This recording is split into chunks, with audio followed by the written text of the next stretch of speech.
how old are you when you first pregnant in your baby? 19.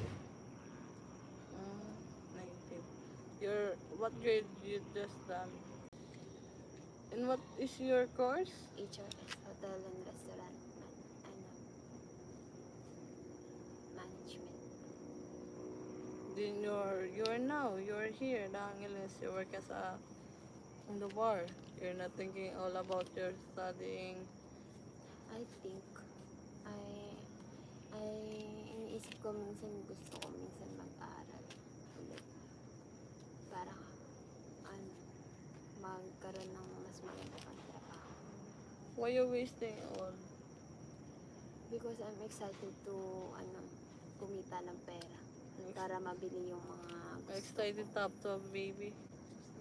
You excited to have a baby? No, No, but you already have a two baby.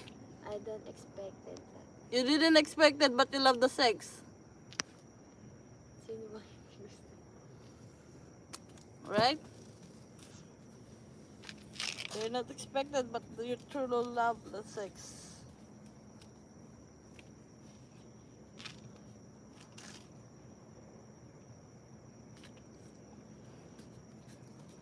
What if some of guy, like, what if you get pregnant again?